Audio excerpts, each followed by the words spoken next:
Hello बच्चों, कैसे हो आप सब। मैं निकुंज जरीवाला एक बार फिर से आपका स्वागत करता हूं आपके अपने YouTube channel magnetic science institute पे। तो बच्चों, लक्ष्य सीरीज में आगे बढ़ते बढ़ते अब हम फिजिक्स के 7वें पार्ट के ऊपर आ चुके हैं और अपना फिजिक्स का 7वां पार्ट है बच्चों ग्रेविटेशन। राइट, चले बच्चों, आगे बढ़ने से पहले अभी तक अगर आपने मेरे चैनल को सब्सक्राइब नहीं किया है तो प्लीज पहले चैनल को आप सब्सक्राइब करिए, ताकि मैं जैसे ही वीडियो अपलोड करूं आपको तुरंत ही उसका जो है वो अपडेट मिल जाए और आप मेरे साथ अपडेटेड रह के प्रिपरेशन कर सको। ओके, चलिए बच्चों, ग्रेविटेशन जो है वो ऐसा चैप्टर है इसके अंदर हमें 3-4 मेन सब टॉपिक करने हैं और जो एमसीक्यूज है बच्चों वो उसी सब टॉपिक के आजू बाजू के कहीं आपको मिलने वाले हैं। ज्यादा कॉम्प्लिकेटेड एमसीक्यू इस चैप्टर में से होते नहीं है। तो ग्रेविटेशन जो है बच्चों वो फिजिक्स का one of the easiest scoring chapter है फॉर एंट्रेंस एग्जाम्स। ओके, चलिए बच्चों, तो हम पहले वन शॉट फॉर्मूलाज करेंगे और फिर हम जाएंगे उसकी कुछ मोस्ट इंपॉर्टेंट एमसीक्यूज के ऊपर। तो लेट्स बिगिन द चैप्टर। चलिए बच्चों, शुरुआत करेंगे वन शॉट फॉर्मूलाज का। तो ग्रेविटेशन चैप्टर तो सबसे पहला आपके दिमाग में कौन आ रहा है बच्चों? बहुत सही कहा आपने, सबसे पहला आएगा बच्चों न्यूटन्स फॉर्मूला। चलिए बच्चों, न्यूटन का कहता है कि अगर दो ऑब्जेक्ट है m1 एंड m2, ओके, और उनके बीच का डिस्टेंस कितना है बच्चों? r है।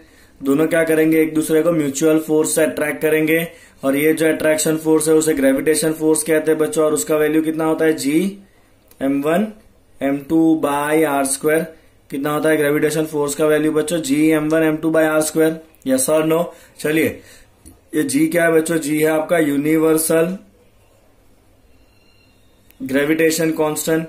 यूनिवर्सल है मतलब कैपिटल जी कभी भी चेंज होता नहीं है। Right, universal gravitation constant, capital G किसी भी हालत में कहीं भी प्लेनेट पे जाओ, कहीं भी जाओ, कैपिटल जी में कोई वेरिएशन आता नहीं है।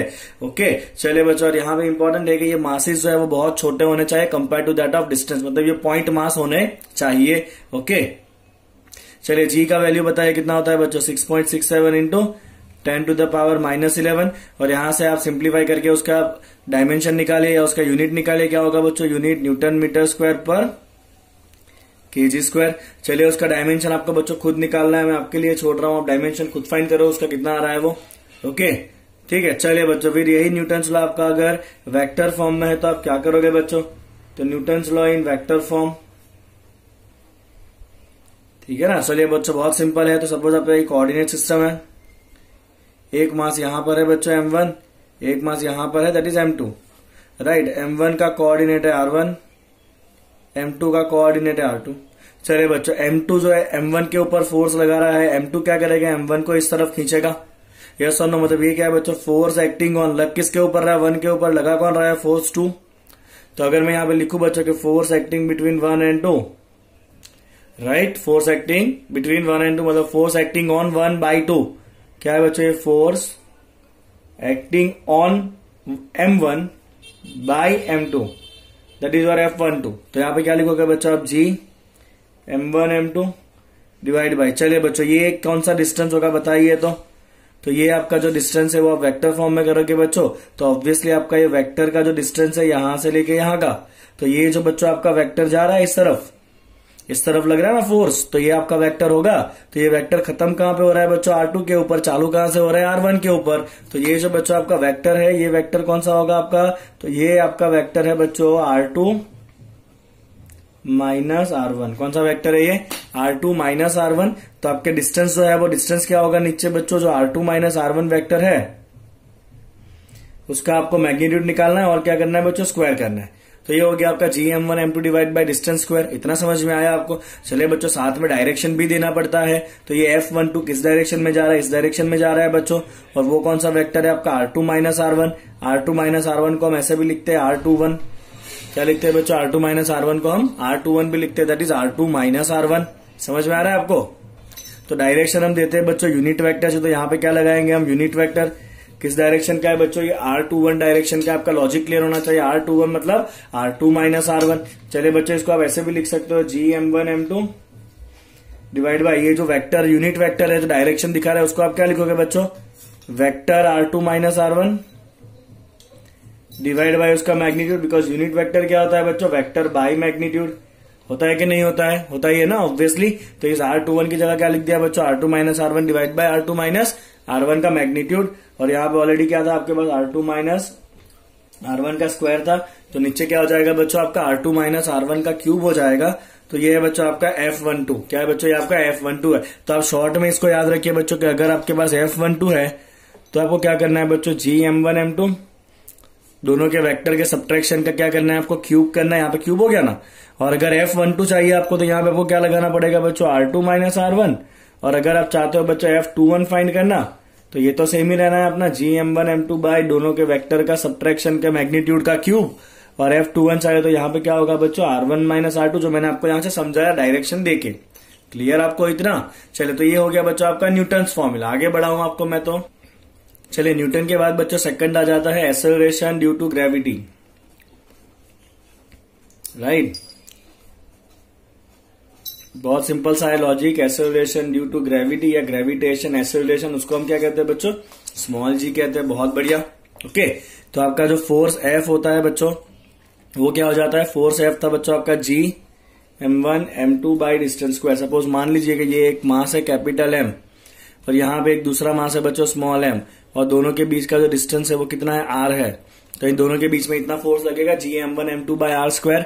ओके, तो अगर मैं इसके मास की जगह पर यूनिट मास ले लूं तो ये जो फोर्स बाय मास है ना, स्मॉल m को नीचे ले लो तो ये जो होगा GM बाय R स्क्वायर। चलिए, what is force by mass, acceleration. तो ये एक्सेलरेशन कौन प्रोवाइड कर रहा है बच्चों, ये मास की, क्या बड़े मास की वजह से इसको फोर्स लगेगा, और उस फोर्स की वजह से इसको जो एक्सेलरेशन मिलना है, what is that is a gravitation acceleration small g. चलिए, ज्यादा टाइम पास नहीं करेंगे, सीधा फॉर्मूला याद रखिए। स्मॉल जी कितना होता है बच्चों आपका, GM बाई R स्क्वायर। क्या होता है small g, GM by R square. Okay, और अगर आपको सरफेस के ऊपर चाहिए, अगर मान लीजिए अर्थ के लिए है, ये तो मैंने नॉर्मल केस लिया था, अगर आपका अर्थ के लिए ग्रेविटेशन एक्सेलरेशन निकालना है बच्चों तो फॉर्मूला क्या आएगा, G at surface of earth is equal to G into mass of earth divide by, क्योंकि अपने सरफेस के ऊपर फाइंड कर रहे हैं ना, तो डिस्टेंस कितना होगा, रेडियस ऑफ अर्थ जितना होगा। कितना होगा बच्चों डिस्टेंस, रेडियस ऑफ अर्थ जितना। तो G कितना जाएगा आपका, GME बाय R स्क्वायर। आपको पता ही है इसका वैल्यू कितना होता है, 9.81 मीटर पर सेकंड स्क्वायर होता है। कहां पे बच्चों, ऑन सरफेस ऑफ अर्थ की बात है ये तो, GME बाय R स्क्वायर। चलिए बच्चों, आप मास की जगह पर रख सकते हो डेंसिटी इंटू वॉल्यूम, और अगर आप ऐसा करके सॉल्व करोगे तो आपको एक और इंपॉर्टेंट टर्म मिलेगा बच्चों यहाँ पे। फॉर्मूला जो आपको याद रखना है, 4/3 पाई G रो R। बहुत सारे एमसीक्यूज जो है बच्चों आपको इस फॉर्म में मिलने वाले हैं कि ग्रेविटी कितना होगा बच्चों, 4/3 pi G rho R। Rho is what, density. तो बहुत बार क्वेश्चन में ऐसा होता है, दो अलग अलग प्लेनेट या बॉडीज दिए होते हैं, उनका ग्रेविटी जो है वो कंपेयर करना होता है, तो उनका डेंसिटी और सारे टर्म्स दिए होते हैं। राइट, तो इन दैट केस बच्चों आपको ये फॉर्मूला याद होना चाहिए कि gravitation acceleration is 4/3 pi G rho R, where rho is what, density. Rho क्या है बच्चों, रो और कुछ नहीं है, डेंसिटी है। R तो आपको पता ही है, रेडियस है। ठीक है ना। चलिए बच्चों, आगे बढ़ते हैं नेक्स्ट फॉर्मूला की तरफ। चलिए, वेरिएशन ऑफ ग्रेविटी, चार अलग अलग पॉइंट देखना है। सबसे पहला करेंगे variation of gravity due to the shape of earth. Right, तो बच्चों हमें पता है कि अर्थ जो है वो कंप्लीटली स्फीयर नहीं है, उसका जो शेप है वो कुछ ओवल टाइप है। ये जो है वो इक्वेटोरियल रेडियस है, RE लिखेंगे उसको। ये पोलर रेडियस है, उसको लिखेंगे RP। और जो इक्वेटोरियल रेडियस है बच्चों वो पोलर रेडियस से करीब करीब 21 किलोमीटर ज्यादा है। राइट, तो आप अगर लिखना चाहो बच्चों gravitation acceleration at equator, okay, तो क्या फॉर्मूला बनेगा बच्चों आपको, GME divide by radius of equator square. और अगर आप पोलर रीजन पे चाहो तो gravitation acceleration at polar region is equal to GME divide by radius of polar region square. अगर आप दोनों का रेशियो कर लो तो बच्चों क्विकली G बाई GP। चलिए आप फटाफट रेशियो करिए, इनवर्स प्रोपोर्शन में होगा RP square by RE square. Okay, और आपको एक सिंपल सा लॉजिक याद रखना है बच्चों कि पोलर रीजन पे जो ग्रेविटेशन एक्सेलरेशन है वो ज्यादा होता है किससे, इक्वेटोरियल से। कितना ज्यादा होता है, तो पोलर रीजन का ग्रेविटेशन एक्सेलरेशन होता है इक्वेटोरियल का gravitation acceleration plus 0.018 metre per second. मतलब पोलर में gravitation acceleration 0.018 metre per second square जितना ज्यादा होता है compare to the equatorial region. Okay, चलिए बच्चों, सेकंड है आपका ड्यू टू द हाइट और altitude. Variation of gravity due to the height और एल्टीट्यूड। चले सपोज ये अर्थ है आपका, और आपको सपोज मान लीजिए कि सरफेस पे नहीं बट यहाँ पे आपको ग्रेविटी निकालना है जिसका हाइट कितना है बच्चों, h जितना हाइट है। सरफेस से कितना हाइट है h है, ये क्या होगा आपका r ही होगा। ओके, तो यहां से टोटल डिस्टेंस आप मान लीजिए कितना है r है, तो वहां पे g at distance r, centre से डिस्टेंस हम मेजर करते हैं कितना होगा बच्चों, वो G M E divide by कितना डिस्टेंस है सेंटर से इस पॉइंट का, r स्क्वायर जितना है, राइट। ओके, तो gravitation acceleration at distance r is equal to G M divide by r square हो जाएगा। क्लियर हो रहा है आपको इतना। चलिए बच्चों आप r की जगह पे क्या लिख दोगे, देखिए तो चलिए आपका r क्या होगा, r ई प्लस एच होगा। क्या होगा r आपका बच्चों, r ई प्लस एच, क्या करेंगे उसका स्क्वायर करेंगे, तो ये बच्चों आपका एक फॉर्मूला हो गया, G M divide by R E plus H square. Okay, अगर मान लीजिए कि आपका हाइट जो है वो रेडियस के कंपेयर में बहुत छोटा है, मतलब 10, 20, 50 किलोमीटर तक का आपका हाइट है, तो आपको डायरेक्ट एक फॉर्मूला याद रखना है, gravity at height H is equal to gravity at surface of earth minus into 1 minus 2h by R E. Okay, आपने थियरी में कभी ना कभी इसको डिराइव किया ही होगा, अभी आपको सीधा फॉर्मूला याद रखना है, ग्रेविटी एट हाइट एच, अगर हाइट बहुत ज्यादा नहीं है तो gravity at surface of earth into 1 minus 2h by R E. तो आप सिंपल सा एक पॉइंट याद रखिए, delta G by G is equal to delta G by G, gravity में वेरिएशन अगर आपको परसेंटेज में निकालना है तो बच्चों क्या होगा, minus 2 times delta H by H, क्योंकि यहाँ पे एच के आगे क्या आ रहा है बच्चों, 2 आ रहा है। तो अगर हाइट में मान लीजिएगा आपको कहा है कि 2% जितना इंक्रीज किया तो ग्रेविटी कितना इंक्रीज होगा, इंक्रीज नहीं, ग्रेविटी क्या होगा, डिक्रीज। तो अगर यहाँ पे हाइट में मान लीजिए ऐसा कहा 2% इंक्रीज है हाइट में, तो ग्रेविटी में कितना डिक्रीज होगा बच्चों, माइनस साइन आया ना, तो कितना हो जाएगा, -4% डिक्रीज हो जाएगा किसके अंदर बच्चों, ग्रेविटी में। तो ये एक सिंपल सा लॉजिक है बच्चों जो आपको याद रखना है, ठीक है। चलिए फिर आपका होता है बच्चों due to the depth, variation of gravity due to the depth, ठीक है। चलिए क्या फॉर्मूला डेप्थ के साथ, लेट्स सी द फॉर्मूला। तो डेप्थ के साथ बच्चों आपका फॉर्मूला जो है वो है, चलिए फॉर्मूला देखने से पहले ना एक छोटा सा फिगर देख लेते हैं, थोड़ा सा लॉजिक क्लियर करा देता हूं। तो सपोज ये सरफेस अर्थ है पूरा, जिसका रेडियस है आर ई, और अगर मान लीजिए हमें यहाँ पे ग्रेविटी निकालना है, कितने डेप्थ में जा रहे हैं हम, डी जितने डेप्थ में जा रहे हैं, और इस पॉइंट का बच्चों सेंटर से डिस्टेंस है स्मॉल आर। ओके, तो ऐसा केस के अंदर आपका पूरा अर्थ जो है वो 2 पार्ट में डिवाइड हो जाएगा, और ये स्मॉल आर के बाहर वाला जितना भी पार्ट है बच्चों, ये वाला पार्ट, उसका कोई ग्रेविटी लगता नहीं है, ये आपने थियरी में सीखा होगा। इस पार्ट का कोई ग्रेविटी लगता नहीं है, no gravity due to outer part. Okay, तो जो भी ग्रेविटी लगना है बच्चों वो खाली अंदर वाले रीजन से ही लगने वाला है। ओके, तो अगर मान लीजिए कि अंदर वाला जो रीजन है उसका मास m है, तो आपका ग्रेविटी कितना होगा बच्चों, एट r डिस्टेंस के ऊपर आपका ग्रेविटी हो जाएगा बच्चों g। मैं m ही नहीं लिखूंगा, मैं खाली स्मॉल m लिखूंगा, अंदर वाले पार्ट का मास डिवाइड बाई डिस्टेंस कितना है अंदर वाले का, स्मॉल r है।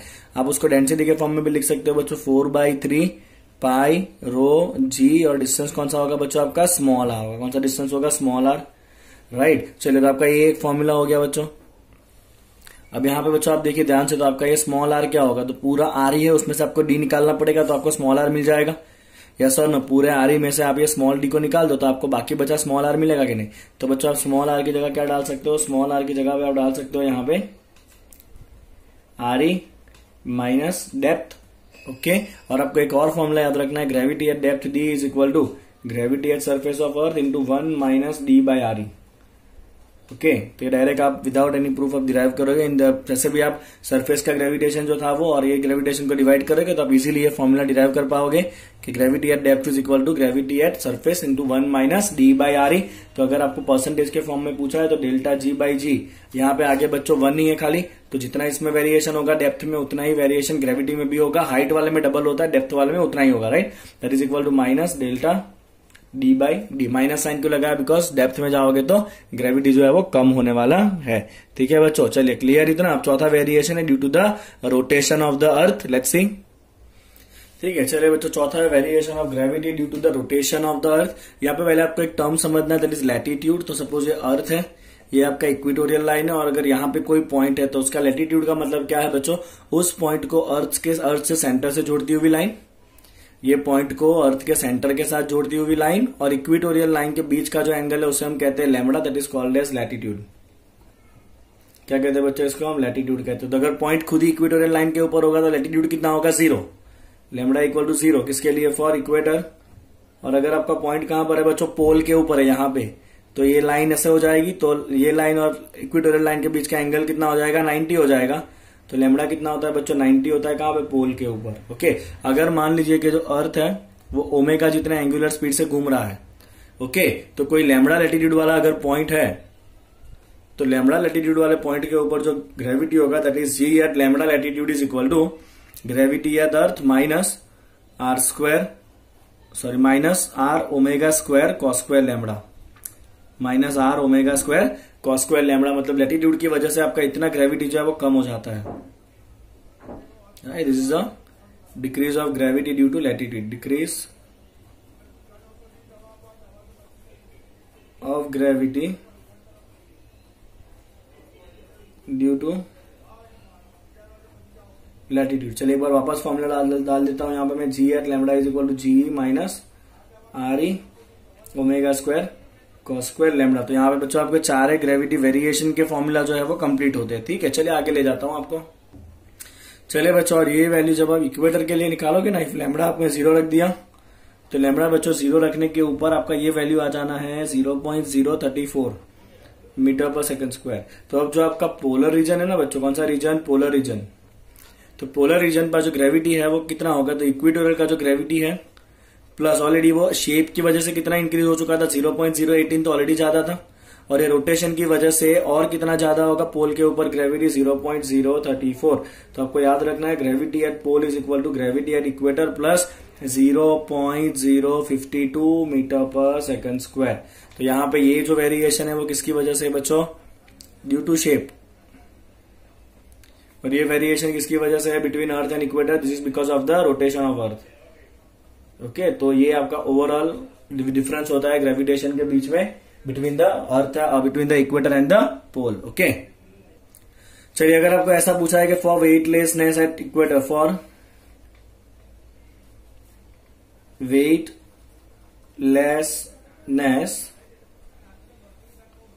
एट इक्वेटर, अर्थ को कितने स्पीड से घूमना चाहिए अगर इक्वेटर के ऊपर वेट कैसा हो जाए, 0 हो जाए किसी भी चीज का। तो वेट कब 0 होगा, जब ग्रेविटी कितना हो जाए बच्चों, 0 हो जाए। तो ये फॉर्मूला में आप रखिए, इसका वैल्यू आप 0 डालिए, इक्वेटर है तो आप लैम्बडा कितना लोगे बच्चों, इक्वेटर के लिए 0 लोगे, और इस फॉर्मूला में रख के आप सॉल्व करें तो आपको ओमेगा मिल जाएगा बच्चों under root of G by R E. क्या होगा बच्चों, आपका ओमेगा जो है वो होगा आपका 2 pi by T, that is equal to under root of G by R E. और इसको सॉल्व करके जब आप टाइम पीरियड निकालोगे तो ओके कितना होगा बच्चे, 1.4 आवर होगा। अगर मान लीजिए एक दिन जो है वो 1.4 आवर का हो गया ना, खाली कितना 1.4 आवर का, तो इससे क्या होगा बच्चों, इक्वेटर पर जो है ना वो ग्रेविटी कैसा हो जाएगा, 0 हो जाएगा। एट इक्वेटर ग्रेविटी कितना हो जाएगा बच्चों, 0 हो जाएगा। ठीक है, चलिए बच्चों अगला एक छोटा सा formula, intensity of the gravitation field. तो सपोज मान लीजिए यहाँ पे कोई मास है बच्चों आपका कैपिटल एम, ओके, और यहाँ पे अगर कोई यूनिट मास रखा है, क्या रखा है बच्चों यहाँ पे यूनिट मास, तो ये यूनिट मास को जितना फोर्स लगने वाला है ना, दैट फोर्स एक्टिंग पर यूनिट मास, उसे क्या कहते हैं बच्चों, इंटेंसिटी कहते हैं। क्या कहते हैं उसको, इंटेंसिटी कहते हैं। तो यहाँ पे जो मास है वो स्मॉल एम कैसा है आपका, यूनिट है, तो फोर्स एक्टिंग पर यूनिट मास क्या होगा बच्चों, ये इंटेंसिटी होगा, और ये इंटेंसिटी जो है वो वेक्टर क्वांटिटी है, और ये वेक्टर किस तरफ होगा, टुवर्ड्स द ऑब्जेक्ट। कहां पे होगा ये वेक्टर जो है वो, टुवर्ड्स द ऑब्जेक्ट जिसका हम इंटेंसिटी निकाल रहे हैं उसका। ठीक है, तो ये हो गया आपका intensity I equal to F by M. ठीक है, चलिए बच्चों यहाँ पे ना आप एक छोटा सा लॉजिक आप याद करिए। छोटा सा लॉजिक ये है कि अगर यहाँ पे दो ऑब्जेक्ट दिया हुआ है M1 M2, ठीक है, दोनों के बीच का डिस्टेंस है D, तो ऐसा कौन सा पॉइंट है जहां पे इंटेंसिटी 0 है, तो अगर ये पॉइंट है जहां पे इंटेंसिटी 0 है और इस पॉइंट का M1 से डिस्टेंस अगर कितना है बच्चों, x है, कितना डिस्टेंस है M1 से डिस्टेंस x है, ये कौन सा पॉइंट है बच्चों जहां पे इंटेंसिटी कैसा है आपका 0 है। ये आपको न्यूमेरिकल में बहुत काम आएगा डायरेक्टली, राइट। तो आप डायरेक्ट डिस्टेंस का फॉर्मूला याद रख सकते हो कि the point where the intensity is 0, point where the intensity is 0, तो आप सीधा ये x डिस्टेंस कहां से है बच्चों, फ्रॉम M1 है, कहां से x, कहां से बच्चों आपका फ्रॉम M1 है, तो दैट डिस्टेंस x आप डायरेक्टली याद रख सकते हो under root of M1 into D divide by under root of M1 plus under root of M2। आप फॉर्मूला से भी सॉल्व कर सकते हो, बट इट इज इजी कि ऐसा शॉर्टकट आप याद रखो, राइट। तो ये आपका शॉर्टकट हो गया, आप ये पॉइंट फाइंड कर सकते हो जहां पे इंटेंसिटी कितना है बच्चों आपका 0 है। ठीक है, चलिए फिर एक दो ऑब्जेक्ट के इंटेंसिटी भी जो है आपको थोड़े से दिमाग में डाल के रखने हैं बच्चों, कि अगर मान लीजिए कि सबसे पहला आपको सॉलिड स्फीयर दिया हुआ है, ओके, मैं नेक्स्ट पेज ले रहा हूं इसके लिए। चलिए सबसे पहले बच्चों intensity due to the solid sphere, okay, तो ये सपोज आपका सॉलिड स्फीयर है बच्चों। तो सॉलिड स्फीयर के अंदर के पार्ट में आपका इंटेंसिटी होगा इंटेंसिटी होगा बच्चों आपका I = Gm/r²। और बाहर के पार्ट में आपका इंटेंसिटी होगा बच्चों I = Gm/r²। और यहां पे जो है ना आपको टोटल मास लेना है। और यहां पे जो हमने आगे ग्रेविटी में किया था ना, खाली कौन सा लेना है बच्चों, ये अंदर वाला मास है, स्मॉल m। ओके, तो इसको आप ऐसे भी लिख सकते हो बच्चों, intensity I = you can write this as 4/3πg ρr, ऐसे भी आप लिख सकते हो। ठीक है, तो अगर आप इसका ग्राफ प्लॉट करोगे बच्चों, कौन सा ग्राफ है ये, इंटेंसिटी वर्सेस डिस्टेंस का। तो अगर यहाँ पे रेडियस आ गया आपका यहाँ पे हो गया सरफेस, कैपिटल R हो गया ना, दिस सरफेस। तो सरफेस के अंदर आपका ग्रेविटी जो है वो directly proportional to small r है, इस तरह से। और सरफेस के बाहर जाओगे तो फिर क्या हो जाएगा, वो इनवर्सली प्रोपोर्शनल टू r² हो जाएगा। यस और नो। तो इस तरह से आपका इंटेंसिटी वेरी होगा सॉलिड स्फीयर के लिए, अंदर डायरेक्टली प्रोपोर्शनल टू r, बाहर proportional to r², inversely proportional to r²। चलिए अगर इसकी जगह पर मान लीजिए शेल है, ओके, अगर ये होलो शेल है तो शेल जो होता है बच्चों उसके अंदर के पार्ट में ऑलवेज इंटेंसिटी कैसा होता है, 0। और बाहर इंटेंसिटी कितना होता है आपका Gm/r²। तो उसका तो सिंपल सा आपका ग्राफ बनने वाला है। तो अंदर कितना इंटेंसिटी है ही नहीं, यहां तक इंटेंसिटी 0 है, यहां तक 0 है। और फिर सरफेस के बाहर जो है वो इनवर्सली प्रोपोर्शनल टू r² होगा। यहां पे कितना होगा बच्चों, 0 होगा इंटेंसिटी। समझ में आ रहा है आपको पहले दो ग्राफ। चलिए बच्चों, तीसरा जो है वो रिंग के लिए। बहुत बार ये क्वेश्चन एग्जाम में आ जाता है, बच्चे जो है वो कंफ्यूज हो जाते हैं, छोड़ देना पड़ता है उनको। तो बच्चों अगर मान लीजिए ऐसा रिंग दिया हुआ है आपको, ओके, और रिंग के सेंटर से सपोज मान लीजिए कि आपको इंटेंसिटी चाहिए r डिस्टेंस, और रिंग का जो रेडियस है वो कितना है, a है। ओके, तो r डिस्टेंस के ऊपर बच्चों ग्रेविटेशन फील्ड का इंटेंसिटी होता है I = Gmr/a² + r² / 3/2। कितना होता है, I = Gm/r, क्या डिस्टेंस है, डिवाइड बाई a² + r² 3/2। और अगर आपको सेंटर के ऊपर चाहिए बच्चों, तो सेंटर मतलब ये डिस्टेंस कितना हो जाएगा, 0। तो सेंटर के ऊपर r0 रख दीजिए, इंटेंसिटी कितना हो जाएगा, 0 हो जाएगा। समझ में आ रहा है आपको इतना। ओके, चलिए फिर चौथा और आखिरी शेप जो है बच्चों, that is the gravitation intensity due to the disc. अगर आपको एक डिस्क दिया हुआ है यहाँ पे, ओके, और डिस्क से सपोज आपको r डिस्टेंस के ऊपर इंटेंसिटी निकालनी है। डिस्क का रेडियस है a बच्चों, और यहाँ पे जो आपका एंगल बन रहा है, सपोज ये एंगल है आपका थीटा। तो यहाँ पे इस पॉइंट के ऊपर आपका इंटेंसिटी का फॉर्मूला बनता है बच्चों I = ये हम डिराइव भी कर सकते हैं, बट क्योंकि अभी हम एंट्रेंस में है तो हम डिराइव नहीं करेंगे, हम याद रखेंगे direct Gmm/r divide by a², 1 - r into 1/r minus √1 - r² plus a²। Right बच्चों, तो ये हो गया आपका overall formula, that is under intensity due to the disc is equal to 2Gm/r divided by a²। A radius है, r distance है, into 1/r minus √1/√r² plus a²। चलिए एक और तरीके से भी आप इसको लिख सकते हो, that is 2Gm/a² into 1 - cos theta. Theta आपको दिख ही रहा है कहां पर बना हुआ है वो। क्लियर बच्चों आपको इतना। ओके, चलिए अब बच्चों आगे बढ़ेंगे यहां से। चलिए next and very important, gravitation potential. तो gravitation potential V is equal to work done per unit mass against the gravitation field. क्या होता है बच्चों gravitation potential, work done per unit mass against the gravitation field. Okay, so it is a work done to bring the unit mass from reference point, जो normally infinity पे होता है, वहां से कहां पे लाना है अपने को, तो the given point against the gravitation force. तो सपोज मान लीजिए बच्चों ये कोई मास है बड़ा सा, ओके, और यहां पे अगर मुझे पोटेंशियल निकालना है तो मैं क्या करूंगा, एक यूनिट मास ले लूंगा स्मॉल m, और उसको इनफाइनाइट से खींच के कहां पे लाऊंगा, इस V पॉइंट के ऊपर लाऊंगा against the field. Against the field लाने के लिए जो वर्क करना पड़ेगा वो वर्क पर यूनिट मास, वही क्या हो जाएगा, पोटेंशियल एट दिस पॉइंट। क्या हो जाएगा, वो इस पॉइंट के ऊपर का पोटेंशियल हो जाएगा। चलिए अब डायरेक्ट फॉर्मूला पे जाएंगे, that is equal to minus Gm/r। क्या होता है बच्चों पोटेंशियल का फॉर्मूला, माइनस Gm/r। r क्या है, यहां से डिस्टेंस है इस पॉइंट का, तो पोटेंशियल का फॉर्मूला क्या है बच्चों, माइनस Gm/r। पोटेंशियल का यूनिट क्या होगा बच्चों, तो यूनिट होगा उसका joule per kg, because it is work per mass, it is joule per kg. और उसका डायमेंशन हो जाना है बच्चों m0 L2 T-2, m0 L2 T-2। चलिए आगे बढ़ते हैं बच्चों यहां से। अब चलिए बच्चों अब नेक्स्ट अब छोटा सा एक शॉर्टकट देख लीजिए। आपको दो ऑब्जेक्ट दिया है वापस, m1 m2, आपको चाहिए ऐसा पॉइंट जहां पे पोटेंशियल जीरो। अभी हमने आगे देखा ऐसा पॉइंट जहां पे क्या जीरो बच्चों, फील्ड जीरो हो। उसका हमने आगे डेरिवेशन आपको सिंपल फॉर्मूला बताया। अगर ऐसा पॉइंट चाहिए जहां पे पोटेंशियल जीरो हो और उसका m1 से डिस्टेंस x है, तो आप डायरेक्ट फॉर्मूला याद रखें बच्चों, the point of zero potential from m1, the point of zero potential from m1, तो आपको डायरेक्ट शॉर्टकट हो जाएगा the distance x is equal to m1 into D divide by m1 minus m2। तो ये point है जहां पे आपका पोटेंशियल कितना होगा बच्चों, जीरो होगा। कहां से ये डिस्टेंस है, from m1।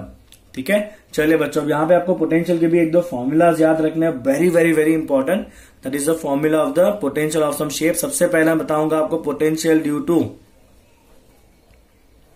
Potential due to, चलिए very first that is due to ring. Okay, तो अगर बच्चों आपको ऐसा रिंग दिया हुआ है और आपको r डिस्टेंस के ऊपर पोटेंशियल निकालना है, रिंग का रेडियस है a। ओके, तो r डिस्टेंस के ऊपर आपका पोटेंशियल का फॉर्मूला हो जाएगा बच्चों minus gm divide by under root of a square plus r square. क्या फॉर्मूला होगा बच्चों, minus gm divide by under root of a square plus r square. और सेंटर के ऊपर कितना होगा बच्चों, तो सेंटर के ऊपर हो जाएगा minus gm by a, because r zero रख देंगे ना, तो सेंटर पे पोटेंशियल कितना होगा, माइनस gm बाई a होगा। ओके, सिमिलरली चलिए बच्चों, अगर आपको दिया हुआ है शेल, क्या दिया बच्चों आपको, शेल दिया हुआ है। पहला रिंग था, अब ये शेल दिया हुआ है। ओके, तो ये आपका शेल है सपोज, तो शेल के अंदर पोटेंशियल होता है बच्चों v equal to minus gm by r, और ये r क्या है बच्चों, r है आपके रेडियस ऑफ स्फीयर। और बाहर जाओगे तो बाहर पोटेंशियल हो जाएगा बच्चों minus gm by small r। Okay, समझ में आया आपको इतना।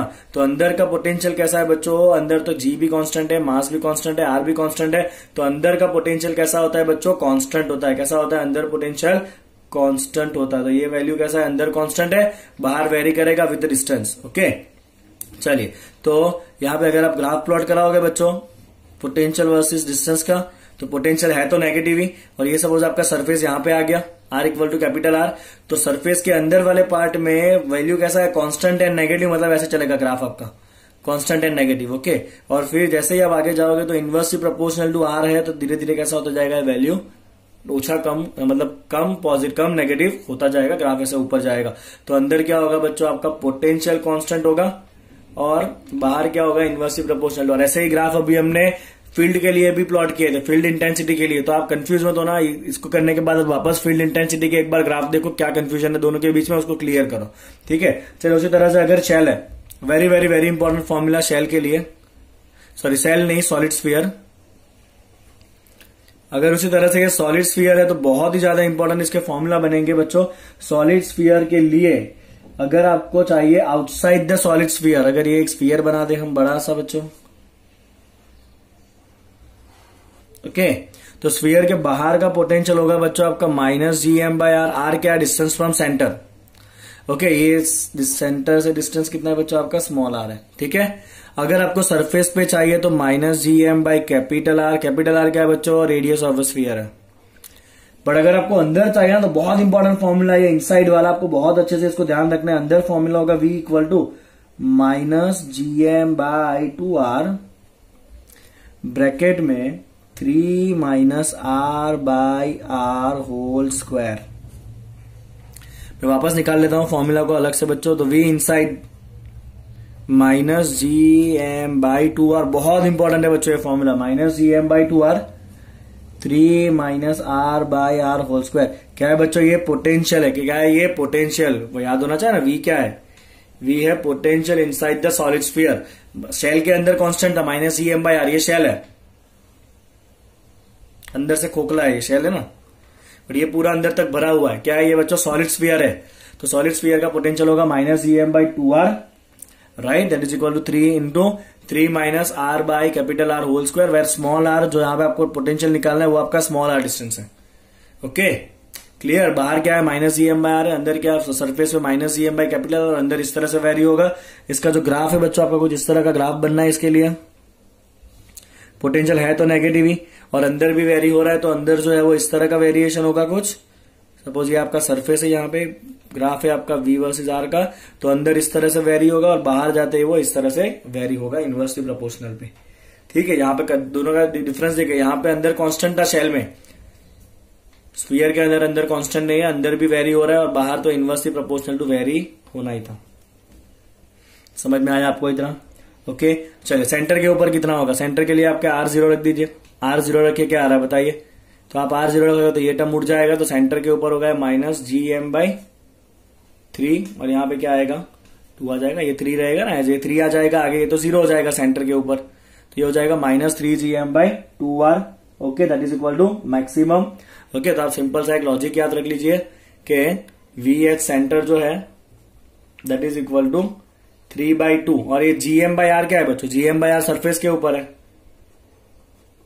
तो सेंटर के ऊपर कितना पोटेंशियल होता है स्फीयर के, 3/2 potential of the surface. Okay, चलिए और एक फैक्ट आप याद रख लीजिए, फैक्ट ये कहता है कि potential is equal to -integration of the field dot dr।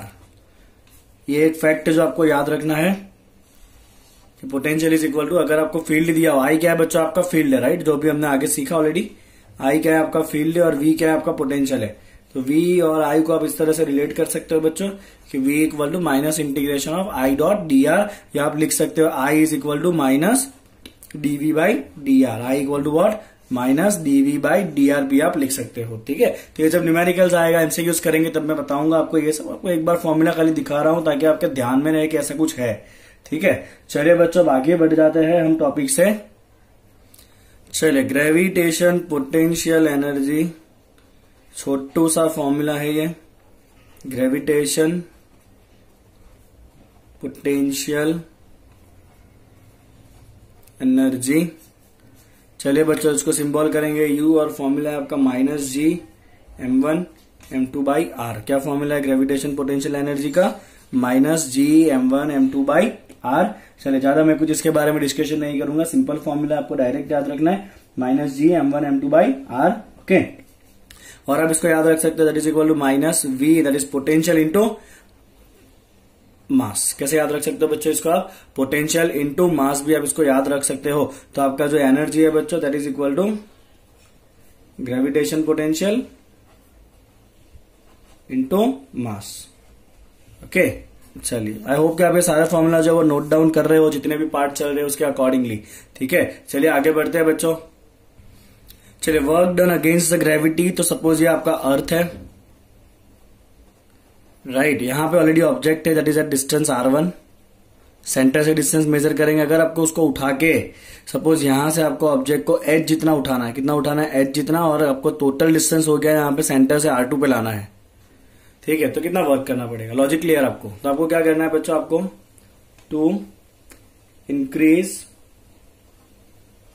Height of object by h, to increase height of object by h from surface of earth।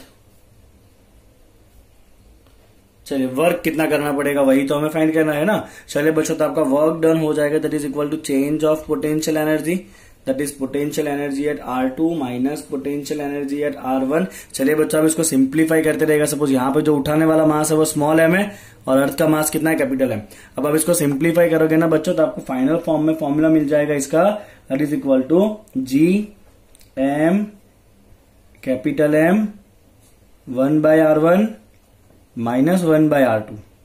ये आपका पहला फॉर्म हो गया फॉर्मूला का, राइट। इतना आपको वर्क करना पड़ेगा R1 से R2 ले जाने के लिए। चलिए, अगर आप इसको हाइट के फॉर्म में चाहते हो बच्चों तो बहुत सिंपल है, सीधा आप याद रखो इसको हाइट के फॉर्म में mgh divide by 1 plus h/r। Height के फॉर्म में आप सीधा इसको याद रखो बच्चों, mgh divide by 1 plus h/r। Simple है ना। तो इतना वर्क आपको करना पड़ेगा ऑब्जेक्ट को h जितने हाइट पे ले जाने के लिए, ठीक है। चले बच्चों, अब आ जाओ most important topic of the chapter, जिसके क्वेश्चन बहुत रहे फ्रीक्वेंटली आते हैं, that is escape energy and escape velocity. Suppose मान लीजिए कि ये कोई प्लेनेट है जिसका मास है m, ओके फाइन, और यहां पे अगर कोई ऑब्जेक्ट है जो सेंटर से कितने डिस्टेंस के ऊपर है बच्चों, r डिस्टेंस के ऊपर है, ठीक है फाइन, और यहां पे ऑब्जेक्ट का मास है स्मॉल m, और आप चाहते हो कि इसको हमेशा के लिए एस्केप करा दिया जाए, तो आपको उसको एनर्जी देनी पड़ेगी, राइट। तो पहले तो ये सोचे कि इसके पास कितनी पोटेंशियल एनर्जी होगी यहाँ पे। तो ये एग्जैक्टली बच्चों इस पॉइंट के ऊपर इसके पास पोटेंशियल एनर्जी होगी that is equal to -G(mm/r). और क्योंकि ये पोटेंशियल एनर्जी नेगेटिव है, मतलब ये कैसा एनर्जी है बच्चों, बाइंडिंग है, तो आपको क्या करना पड़ेगा, उतना ही एनर्जी काइनेटिक एनर्जी के फॉर्म में पॉजिटिव देना पड़ेगा। अगर आपने ऐसा किया तो टोटल एनर्जी कितना हो जाएगा बच्चों, 0 हो जाएगा। और अगर टोटल एनर्जी 0 हो गया तो ऑब्जेक्ट जो है वो हमेशा के लिए दूर चला जाएगा उससे, यस और नो, बिकॉज इतनी एनर्जी ने उसको बांध के रखा है। अगर आपने उतनी एनर्जी प्लस के फॉर्म में दे दी तो टोटल एनर्जी 0 हो जाएगी, तो फिर इसको क्यों जुड़ना है इसके साथ, ये तो भाग लेगा अपना रास्ता बना के, राइट। तो ये जो हमने एनर्जी दिया बच्चों काइनेटिक के फॉर्म में, यही आपका एस्केप एनर्जी। क्या है बच्चों, यहाँ पे ये एस्केप एनर्जी है, राइट।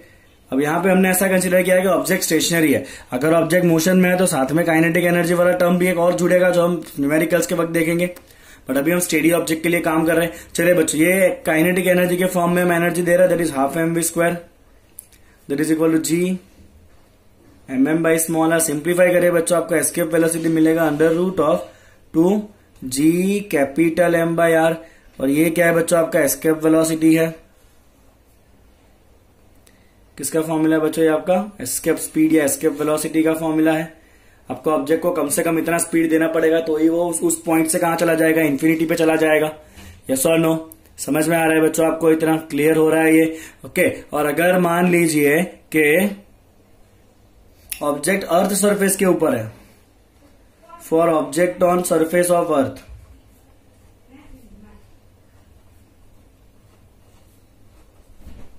राइट, तो मैं ये स्मॉल आर की जगह क्या डाल दूंगा बच्चों, आर ही डाल दूंगा, 2Gm/re, राइट, फाइन। चलिए इसको अगर ग्रेविटेशन एक्सेलरेशन के फॉर्म में लिखना चाहो तो आप इसको लिख सकते हो बच्चों इस तरह से, √2 × Gr।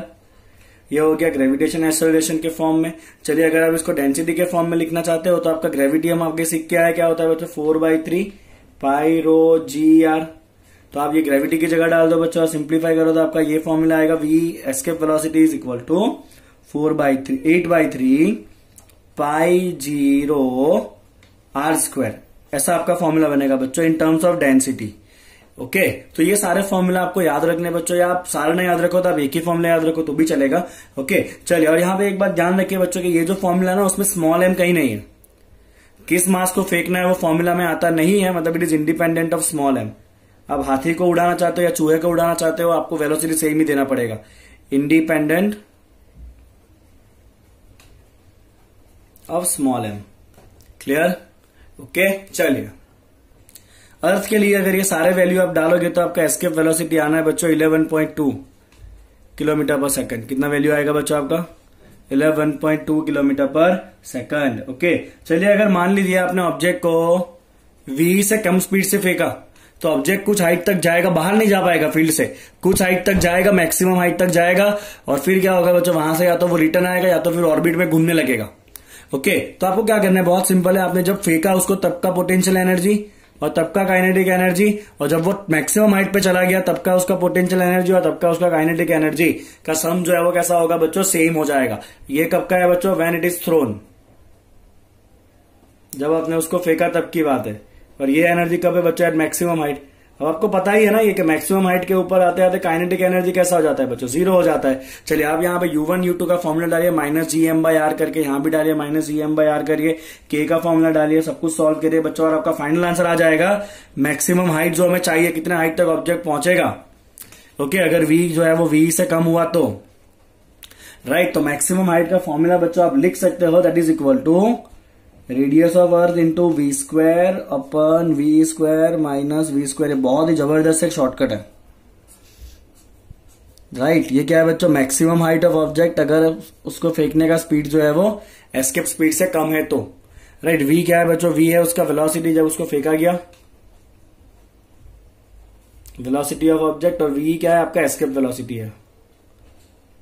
क्या है v बच्चों, एस्केप वेलोसिटी, और उसका वैल्यू कितना, 11.2 km/s। क्लियर बच्चों आपको इतना, ओके। अब अगर मान लीजिए कि ऑब्जेक्ट को एस्केप से भी ज्यादा स्पीड से फेंका गया, अगर एस्केप से ज्यादा स्पीड से फेंका है उसका मतलब क्या होगा, वो ग्रेविटेशन फील्ड को छोड़ के बाहर तो निकल ही जाना है, और जब बाहर निकल जाएगा फील्ड के उसके बाद भी उसके पास कुछ ना कुछ वेलोसिटी बचेगी, तो वो वेलोसिटी कितना होगा, तो velocity when it leave gravitation field उसका जो बाकी बचना है वेलोसिटी, राइट, क्योंकि ज्यादा वेलोसिटी है ना एस्केप से भी, तो जो बाकी बचेगा वेलोसिटी वो आप डायरेक्टली बच्चों शॉर्टकट करें, that is equal to v² minus v²। क्या होगा बच्चों, बाकी बचने वाला वेलोसिटी होगा v² माइनस v²। तो अगर आपने कम स्पीड से फेंका तो इतने हाइट तक जाएगा, ज्यादा स्पीड से फेंका तो फील्ड से तो बाहर निकलेगा और इतने स्पीड उसका बाकी बचेगा। ओके, चलिए बच्चों, Kepler's law of planetary motion सबसे पहला जो था वो है आपका कि जो ऑर्बिट होता है बच्चों वो सर्कुलर नहीं होता है। ऑर्बिट कैसा होता है बच्चों, इलेप्टिकल होता है। ओके, और जो सन है वो कहां पे होता है, वन ऑफ द फोकस के ऊपर होता है। ओके, चलिए बच्चों, तो मान लीजिए कि ये आपका इलेप्टिकल ऑर्बिट है। थोड़ा आपको समझना पड़ेगा इसको मैथ्स के टर्म्स के फॉर्म में। तो इसे कहते हैं बच्चों मेजर एक्सिस, और इसे हम कहते हैं बच्चों माइनर एक्सिस, राइट। चलिए, दो फोकस होता है, एक फोकस यहां पर, एक फोकस यहां पर है। सपोज यहां पे आपका सन है एट दिस पॉइंट, राइट, ये आपका सन है एट दिस पॉइंट। ओके, चलिए बच्चों ध्यान से देखिए क्या क्या टर्म इंपॉर्टेंट है। यहां से सपोज आपका जो डिस्टेंस है वो डिस्टेंस है आपका r2।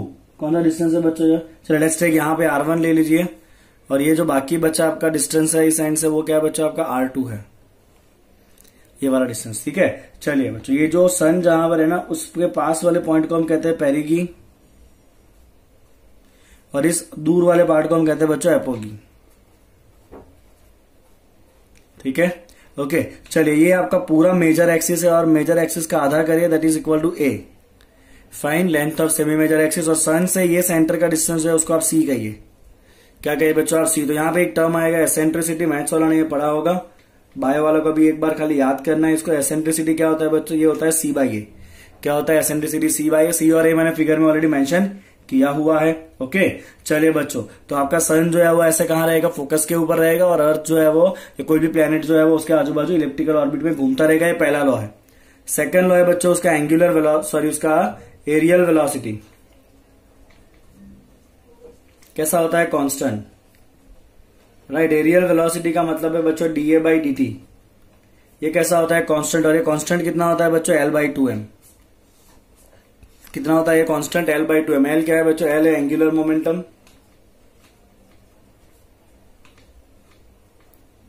ऑफ प्लेनेट,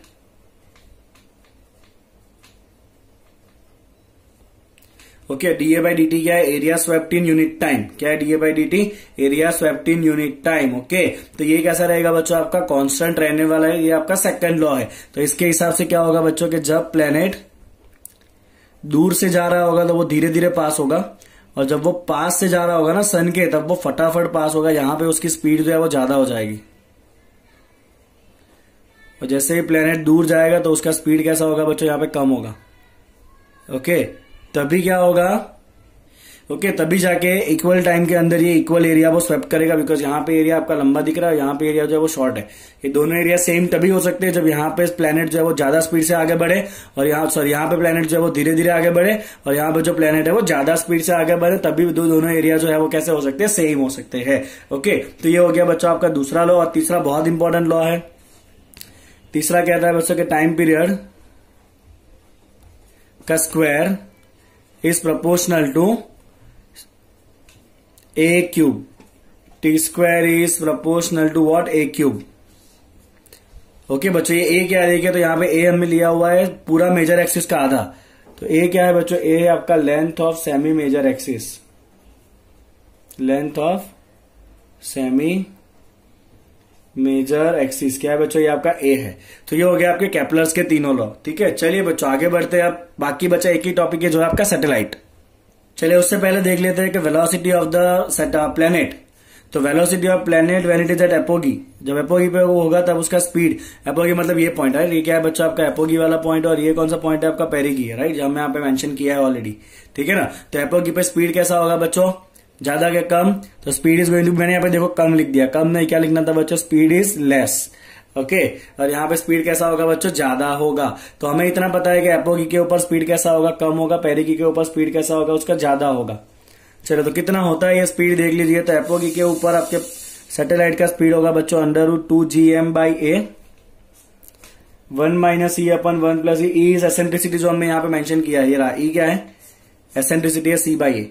और वही अगर पैरेगी के ऊपर चला गया प्लेनेट तो उसका स्पीड बढ़ के कितना हो जाएगा, √2gm/a 1 प्लस ई अपन 1 माइनस ई। ओके, तो ये रेशियो कितना हो जाएगा बच्चों, एपोगी का स्पीड बाय पैरेगी के प्लेनेट का स्पीड। तो ये रेशियो आपका हो जाना है बच्चों 1 माइनस ई अपन 1 प्लस ई। तो ये बहुत रेयरली पूछा जाता है, बट पूछा जाता है, ऐसा नहीं है कि ओमिट ही कर देना है इसको। ठीक है, चलिए बच्चों लास्ट टॉपिक सैटेलाइट। ओके, चलिए तो मान लीजिए कि ये आपका प्लेनेट है, ये उसका ऑर्बिट है, ऑर्बिट का रेडियस है r, और वहां पे एक सैटेलाइट है जो घूमे जा रहा है। ठीक है, ओके, और ये डिस्टेंस कहां से मेजर किया, हमने सेंटर से मेजर किया। ये क्या है आपका सैटेलाइट जिसका मास कितना है, m है। ठीक है, तो पहले एक टर्म आप याद रख लीजिए कि ये जो r है वो क्या होगा बच्चों, ये आपका r हो जाएगा।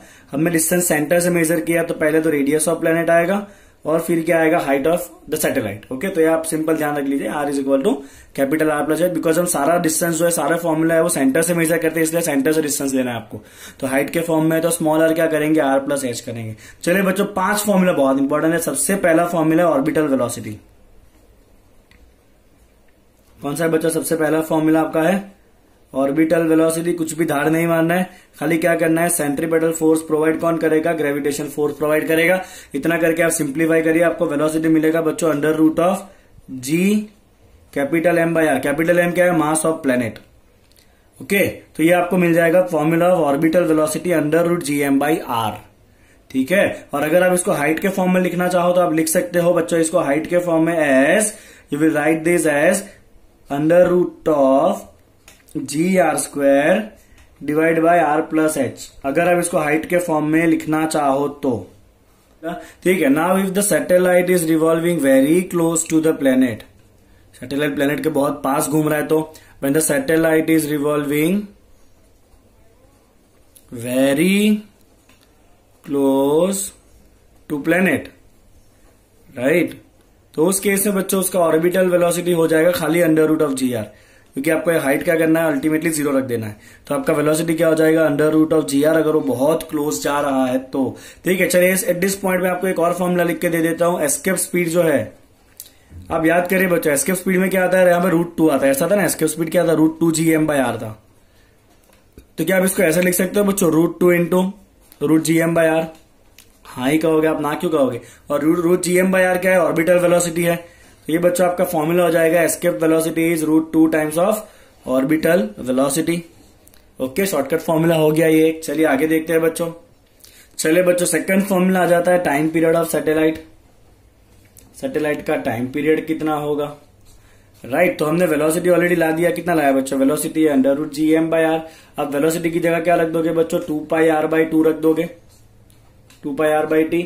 और आप जैसे ही बच्चों इसको सिंप्लीफाई करोगे तो आपका फॉर्मूला आ जाना है बच्चों t is equal to 2π√r³/gm। क्या आएगा, t इक्वल टू 2π√r³/gm। और अगर आप स्क्वायर करो तो क्या हो जाएगा, ये t² equal to 4π² into r³। तो आपका इंपॉर्टेंट रिलेशन आ गया केपलर वाला है, t² proportional to r³, t² proportional to r³। ये केपलर वाला ही फॉर्मूला है, राइट। ओके, चलिए आगे बढ़ते हैं बच्चों। चलिए यही फॉर्मूला अगर आपको हाइट के फॉर्म में चाहिए तो आप क्या करोगे बच्चों, सिंप्लीफाई करके आपको मिलेगा t equal to 2π√R by gravity 1 plus h/r⁻³ आपको इतना दिमाग पे जोड़ नहीं डालना है, ये तो खाली मैं दे रहा हूं आपको फॉर्मूला। अगर एग्जाम में तो आप नॉर्मली सॉल्व करोगे, t² प्रोपोर्शनल टू r³। और अगर हाइट के फॉर्म में तो r की जगह क्या रखोगे आप, r प्लस h रख के फॉर्मूला सॉल्व करोगे, आपका आंसर आ ही जाने वाला है। ठीक है, चलिए बच्चों आगे बढ़ते हैं। अब यहां से अगर सैटेलाइट बहुत क्लोज जा रहा है प्लेनेट के, satellite very close to planet, right, तो उसका टाइम पीरियड कितना होगा। तो आपको क्या करना है बच्चों, अगर बहुत क्लोज जा रहा है तो आप r की जगह पे रेडियस रख दो, हाइट कितना हो जाएगा उसका, ऑलमोस्ट 0 हो जाएगा। तो आप जब उसका टाइम पीरियड फाइंड करोगे ना फॉर्मूला से बच्चों, तो आपका आंसर आने वाला है कुछ 84.6 मिनट। कितना आंसर आएगा, 84.6 minute, that is nearly 1.4 hour. Okay, right. तो बच्चों ये फॉर्मूला आपको बहुत ज्यादा इंपॉर्टेंट हो जाएगा, t² इज इक्वल टू 4π² जो भी आगे किया था वही था, 4π² GM × R³ और R की जगह क्या करोगे बच्चों आप R+H करोगे और उसका क्या करना है आपको क्यूब करना है, राइट। ओके चलिए, तो ये फॉर्मूला से बच्चों आपको सैटेलाइट का हाइट भी मिल जाएगा अगर टाइम पीरियड दिया है तो, ठीक है।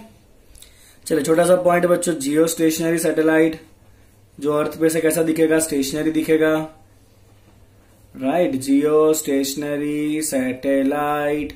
चलिए तो उसका टाइम पीरियड कितना होगा, 24 आवर होता है। फॉर्मूला में डाल के आप उसका हाइट निकालेगा बच्चों, उसका हाइट आएगा कुछ नियरली 36,000 किलोमीटर, ओके।